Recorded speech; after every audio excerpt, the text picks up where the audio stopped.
नमस्कार, दैनिक सवेरा टीवी देख रहे हैं आप और मैं हूं आपके साथ कुलवीर दीवान। बुलेटिन में हम हरियाणा की अहम खबरों पर चर्चा करेंगे और सबसे पहले बात हरियाणा की बेटियों की।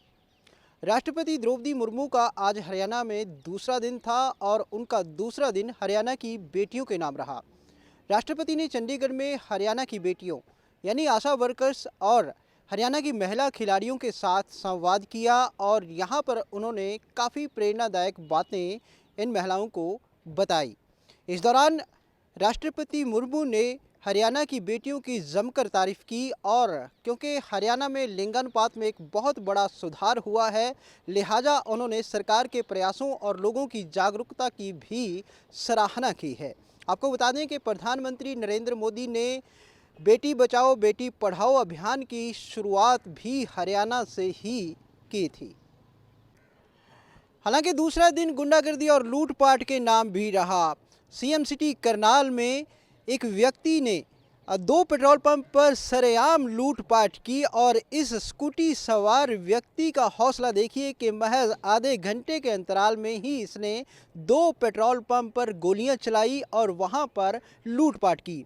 सीएम सिटी यानी करनाल की पुलिस इस आदमी का पीछा जरूर करती रही, लेकिन ये आदमी फरार हो गया। इससे पुलिस की चौकसी पर भी सवाल उठने लाजमी हैं और क्योंकि ऐसी घटना खुद सीएम सिटी में हुई है, लिहाजा सरकार की चौकसी पर भी सवाल उठ रहे हैं। और इसी के साथ ही पानीपत जो कि करनाल के नज़दीक है, वहां से भी गुंडागर्दी की कुछ तस्वीरें सामने आई, जहां पर एक अस्पताल के बाहर एक युवक की बेरहमी से कुछ हमलावरों ने पिटाई की।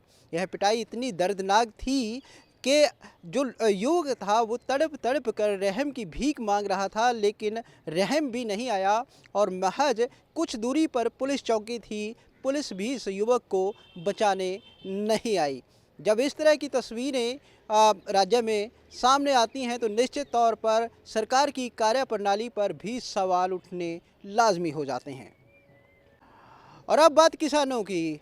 हरियाणा में एक बार फिर किसान आंदोलन सिर उठाने की तैयारी कर रहा है। भारतीय किसान यूनियन के राष्ट्रीय अध्यक्ष गुरनाम सिंह चढ़ूनी ने किसानों से अपील की है कि वो एक बार फिर आंदोलन की तैयारी कर लें और इस बार का आंदोलन गन्ने के दाम को लेकर होगा। आपको बता दें कि किसान पिछले कई दिनों से गन्ने का रेट बढ़ाने की मांग कर रहे हैं, लेकिन अभी तक सरकार ने उनकी मांग पर कोई गौर नहीं किया, जिसकी वजह से किसानों में रोष है। किसानों का कहना है कि गन्ने का रेट 450 रुपये प्रति क्विंटल दिया जाए, क्योंकि जो खर्चा है वो काफ़ी ज़्यादा इस फसल पर किसानों का हो रहा है, लिहाजा किसानों के लिए गन्ना घाटे का सौदा बनता जा रहा है। आपको बता दें कि हरियाणा में गन्ने का सबसे ज़्यादा रेट दिया जाता था, लेकिन अब पंजाब जो है वो हरियाणा से इस मामले में कहीं आगे है और किसान मांग कर रहे हैं कि कम से कम पंजाब जितना रेट तो दिया जाए। पंजाब में 380 रुपये प्रति क्विंटल गन्ने का रेट दिया जा रहा है, जबकि हरियाणा में यह 362 रुपये प्रति क्विंटल है।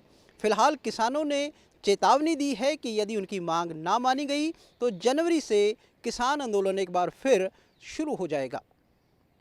मशहूर गायक दिलेर मेहंदी की आज हरियाणा में भी दर्दी रब रब कर दी गई।